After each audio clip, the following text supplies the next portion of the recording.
Hello दोस्तों, स्वागत है आपका विजन आईएएस की टेस्ट सीरीज़ में। हम लोग विजन आईएएस की टेस्ट सीरीज़ देख रहे हैं और टेस्ट नंबर 3 है जो भूगोल से संबंधित है। उसका हम लोग पार्ट नंबर 3 देखेंगे। आज 55 क्वेश्चन से कोशिश करेंगे कि 75 क्वेश्चन तक पहुँचे। तो पहला हम लोगों का जो दिया है क्वेश्चन दिया है, शेयर बाज़ार में सर्किट ब्रेकर के संदर्भ में निम्नलिखित कथनों पर विचार करने के लिए कह रहा है। पहला स्टेटमेंट इसमें दिया है, यह आपातकालीन स्थिति में उपयोग किए जाने वाला विनियामक उपाय है जो किसी एक्सचेंज में ट्रेडिंग पर अस्थायी रूप से रोक लगाता है। हाँ, तो ये बात सही है, अस्थायी रूप से रोक लगाता है, क्योंकि मान लीजिए कभी अगर शेयर आवश्यकता से अधिक गिरने लगता है, कोई किसी शेयर का दाम, तो उसको देखता है कैसे होता है। कुछ समय पहले आप लोग जानते होंगे कि हिंडनबर्ग की रिपोर्ट आई थी, तो उसमें ऐसा कुछ हुआ था, तब ये चर्चा में आया था, इसीलिए ये क्वेश्चन बना। लिखा यह निर्धारित करता है कि ट्रेडिंग सत्र में किसी स्टॉक का मूल्य कितना गिर सकता है। तो ये दोनों ही स्टेटमेंट हमारे सही हो जाएंगे। हिंडनबर्ग की रिपोर्ट आई थी अंडानी ग्रुप के खिलाफ, आपको पता होगा। नेक्स्ट क्वेश्चन हम लोग देखते हैं। हमारा क्वेश्चन है कि निम्नलिखित कथनों पर विचार करने के लिए कह रहा है। पहला स्टेटमेंट शिल्प कला दिया है, दूसरी तरफ राज्य दिया है कि यह किस राज्य से संबंधित है। तो देखिए, जो लोंगपी मृदभांड है यह सिक्किम से नहीं है, मणिपुर से है, तो इसलिए ये हम लोगों का गलत हो जाएगा। डोगरा शिल्प छत्तीसगढ़ से है, ठीक सही बात है, वहाँ के जो आदिवासी हैं उनके द्वारा किया जाता है। और पटचित्रकला जो है ये उड़ीसा से है, तो ये भी सही है, उड़ीसा। तो हमारा दोनों ही विकल्प सही हो जाएगा। ये फैक्ट था, याद कर लीजिएगा इसको। हमारा विकल्प नंबर सी हो जाता है। आगे बढ़ते हैं। क्वेश्चन नंबर 56 दिया है कि माइक्रो एलईडी के संदर्भ में निम्नलिखित कथनों पर विचार कीजिए। पहला स्टेटमेंट इसमें दिया है कि इनमें ओएलईडी की तुलना में चमकीले और बेहतर रंग उत्पन्न होते हैं। तो ये बात बिल्कुल आपका सही हो जाएगा। और इसमें जो नीलम का उपयोग किया जाता है बनाने में, ठीक है, और यह बहुत ज़्यादा चमकदार होता है। तो दूसरा स्टेटमेंट दिया, माइक्रो एलईडी तकनीकी देखिए नीलम के उपयोग पर आधारित है जो अनिश्चित काल तक स्वयं चमकने की क्षमता के लिए जाना जाता है। ये बिल्कुल ही कथन दोनों आपके सही हो जाते हैं, ठीक है। आते हैं क्वेश्चन नंबर 59 पर। तो क्वेश्चन नंबर 59 पूछ रहा है कि विश्व के प्रमुख मरुस्थलों के निर्माण हेतु निम्नलिखित कथनों पर विचार कीजिए। पहला स्टेटमेंट इसमें दिया है कि तटवर्ती व्यापारिक पवनों की उपस्थिति। तो ये तटवर्ती व्यापारिक पवनों की उपस्थिति नहीं होती, अपतटवर्ती होती है। अगर यहाँ पे आप हो जाता तो ये आंसर आपका स्टेटमेंट सही हो जाता है, लेकिन ये स्टेटमेंट आपका गलत है। अब देखिए, जहाँ जहाँ एक है डिलीट करेंगे तो हमारे पास 2 ऑप्शन बचता है। इसमें दिया आंतरिक महाद्वीपीय अवस्थिति, बिल्कुल सही बात है। पर्वतों के पवन विमुखी भाग पर वृक्ष छाया प्रदेश, दोनों ही विकल्प हमारे सही हैं, इसलिए हमारा विकल्प नंबर सी हो जाएगा। आगे बढ़ते हैं। 57 का क्वेश्चन दिया, अल नीनो के संदर्भ में निम्नलिखित कथनों पर विचार करने के लिए कह रहा है। पूछ रहा है कौन सा कथन सही है। पहला स्टेटमेंट इसमें दे रखा है, इसे पेरू के तट पर जल के तापमान में वृद्धि होती है, तो होती है, सही बात है। दूसरा दिया है, इसके परिणाम स्वरूप पूर्वी प्रशांत महासागर में प्लवकों की संख्या में वृद्धि होती है, वृद्धि नहीं होती, कमी होती है। स्टेटमेंट आपका गलत हो जाएगा। और तीसरा स्टेटमेंट दिया है, इसके कारण भारत में दक्षिण पश्चिम मानसून के आगमन में देरी हो सकती है। ये विकल्प आपका सही है, इसीलिए हम लोग का विकल्प नंबर सी हो जाएगा इसमें भी। आगे बढ़ते हैं नेक्स्ट क्वेश्चन की ओर। क्वेश्चन दिया है, हाल ही में सुर्खियों में रहा ब्रॉड पद निम्नलिखित में से किससे संबंधित है। तो ये देखिए, गूगल के अपने संवादात्मक एआई चैट बॉट से संबंधित है।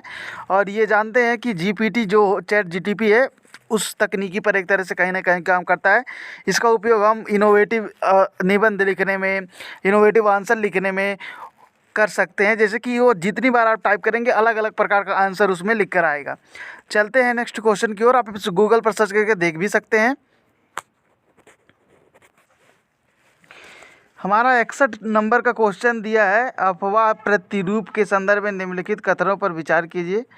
पहला स्टेटमेंट दिया है, वृक्षाकार अपवाह प्रतिरूप की सहायक नदियाँ मुख्य धारा में लगभग समकोण पर क्या कहते हैं मिलती हैं। तो ये वृक्षाकार की विशेषता नहीं है, समकोण पर नहीं मिलते हैं ये लोग।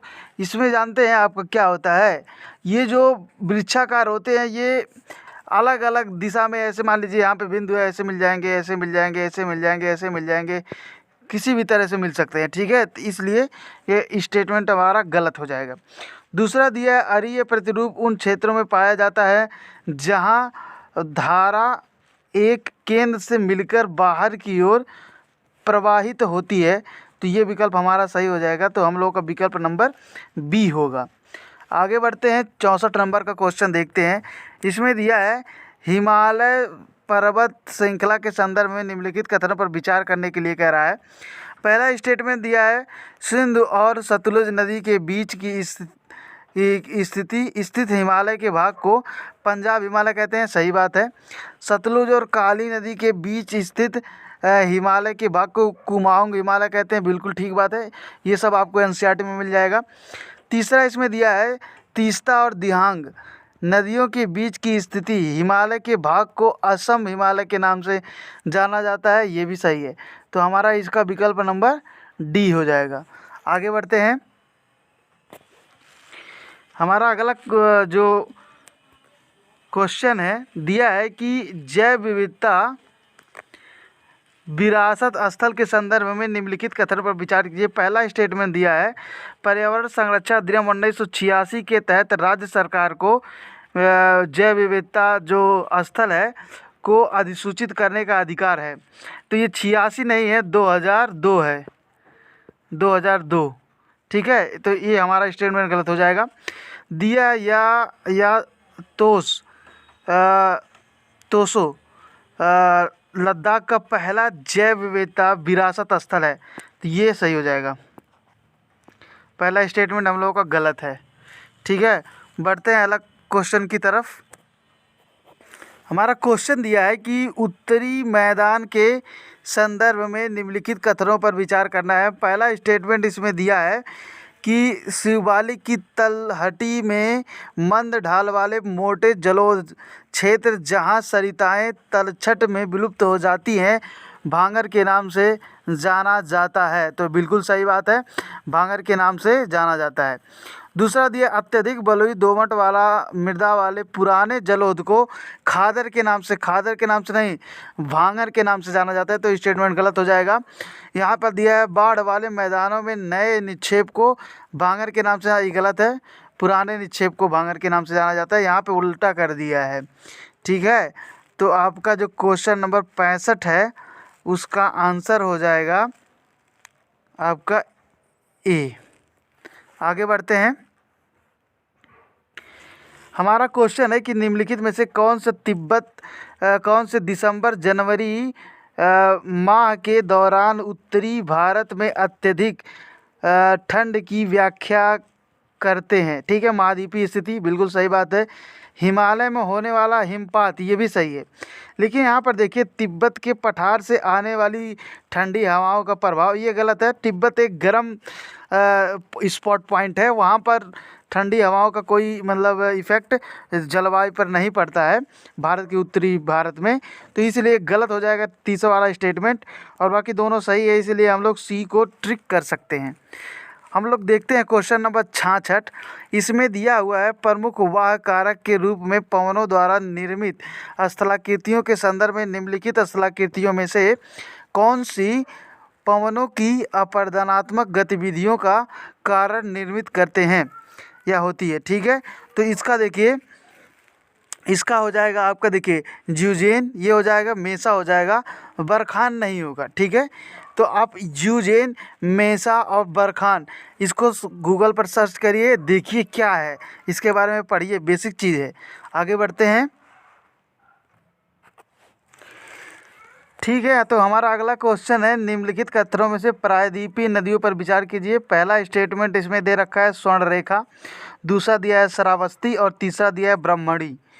तो इसमें दिया उपयुक्त में से नदियों में कौन सी पूर्व से पश्चिम की ओर प्रवाहित होती है। पूर्व से पश्चिम की ओर, यानी कि अगर आप अगर वैसे मैं आपको बताना चाहूँ तो आंध्र प्रदेश समझ लीजिए, गुजरात की ओर या मुंबई की ओर, ठीक है।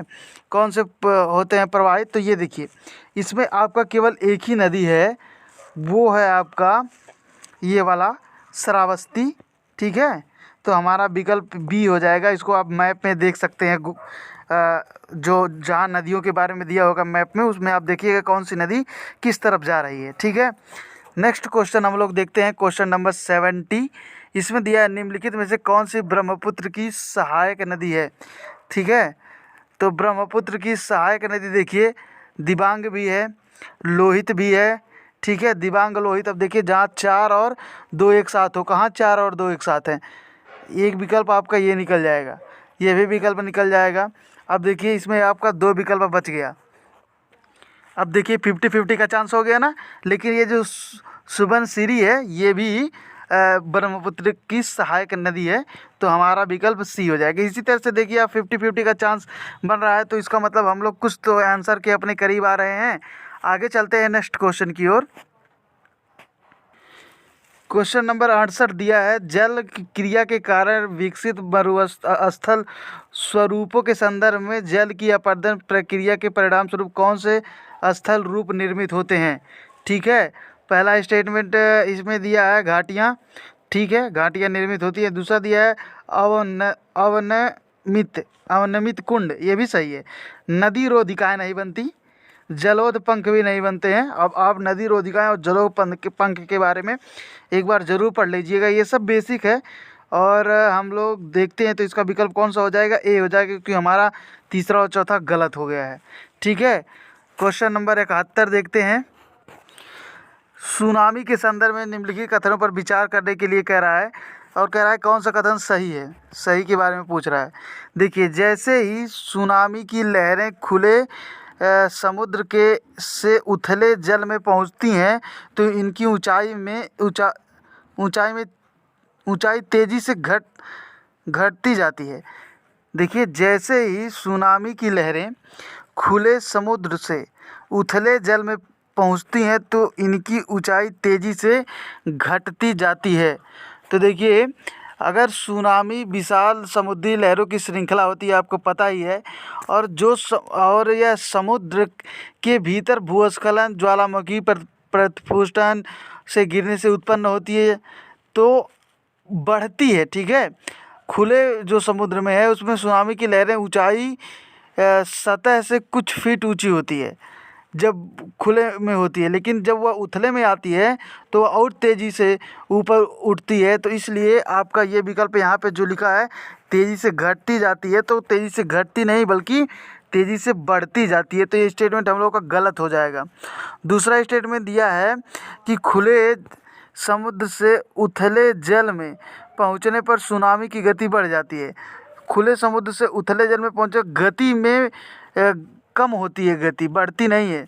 जो गहरे सुनामी में 800 किलोमीटर प्रति घंटा का संचरण करती है वह उथले समुद्र में आने पर धीमी हो जाती है, ठीक है। तो ये भी स्टेटमेंट हम लोगों का गलत हो जाएगा, तो हमारा डी विकल्प सही हो जाएगा। इसको आप सुनामी के बारे में एक बार पढ़ लीजिएगा, अगर कॉन्सेप्ट क्लियर नहीं होगा तो। आगे बढ़ते हैं, हम लोग देखते हैं वर्चुअल रियलिटी और के बारे में क्वेश्चन दिया। वर्चुअल रियलिटी के निम्नलिखित कथनों पर विचार कीजिए। पहला स्टेटमेंट इसमें दिया है हम लोगों का कि यह एक त्रिआयामी डिजिटल परिवेश है जो पूर्ण रूप से कंप्यूटर के माध्यम से जनित होता है, तो ये स्टेटमेंट सही है।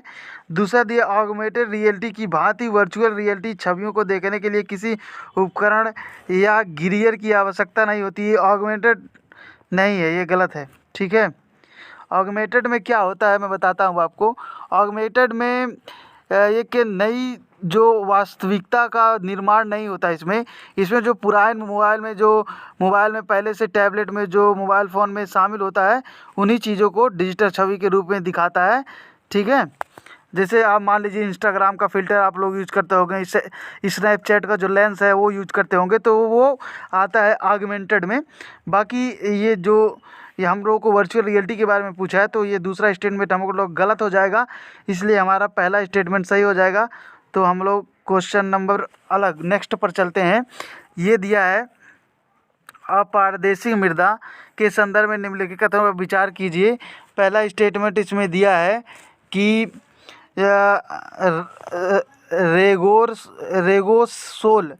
रेगोसोल क्या है, इसका मिलान करना है, फिर लिथोसोल का करना है, फिर जलोढ़ का करना है। क्या सही सुमेलित है या नहीं?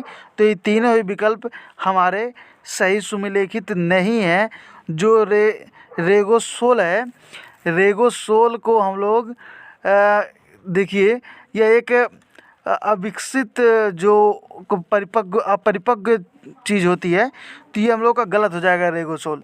ठीक है, रेगोसोल एक रेत के टीले डिब्बे जैसा होता है, तो इसमें कहाँ रेत का डिब्बा लिखा, अवसादी लिखा हुआ है, तो ये हम लोग का गलत हो जाएगा। इसका मिलान यहाँ पे होना चाहिए था। ठीक है, जलोढ़ जो होता है ये अवसादी होता है, सॉरी यहाँ पे होता है तीव्र ढालों पर, और ये होता है यहाँ, तो हमारा तीनों ही विकल्प गलत हो जाएगा। इसको आप देखिएगा एक बार। आगे चलते हैं। क्वेश्चन नंबर 73 देखिए, ये भी एक तरह का फैक्ट है। गंगा नदी तंत्र के संदर्भ में निम्नलिखित कथनों पर विचार करने के लिए कह रहा है। पहला स्टेटमेंट दिया है, देवप्रयाग नदियों का संगम भागीरथी अलकनंदा से मिलती है। ठीक है, जहाँ भागीरथी अलकनंदा से मिलती है उसको कहते हैं देवप्रयाग, बिल्कुल सही कथन है। दूसरा दिया है विष्णुप्रयाग, जहाँ धौली गंगा अलकनंदा से मिलती है, ये भी सही है। तीसरा दिया है रुद्रप्रयाग, रुद्रप्रयाग जो दिया है वो आपका गलत है। रुद्रप्रयाग पिंडार अलकनंदा से मिलती है, ये गलत है, क्योंकि अलकनंदा की अन्य सहायक नदियाँ पिंडार है, ये तो बात सही है, जो कर्णप्रयाग में मिलती है। ये यहाँ पे हम लोग का रुद्रप्रयाग दिया है, अगर यहाँ पे कर्णप्रयाग दिया होता तो स्टेटमेंट हम लोग का सही हो जाता।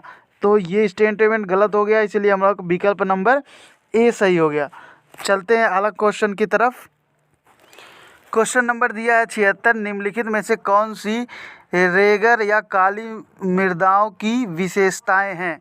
पहला स्टेटमेंट इसमें दिया है कि इनका निर्माण ज्वालामुखी के लावे से हुआ है। ठीक है, पहला स्टेटमेंट बिल्कुल सही है। दूसरा दिया इनमें लौह तत्व की मात्रा कम पाई जाती है, गलत है। ठीक है, तीसरा दिया ये स्वतः जुताई प्रकृति की होती है, तो ये विकल्प आपका सही है। तो विकल्प नंबर सी हो जाएगा हम लोगों का आंसर। ठीक है, बिल्कुल आसान क्वेश्चन है, आप ज्वालामुखी पढ़ेंगे उसमें लिखा हुआ है। आगे चलते हैं, नेक्स्ट क्वेश्चन देख लेते हैं। 74 दिया है रिवर्स फिलिपिंग के संदर्भ में निम्नलिखित कथनों पर विचार कीजिए।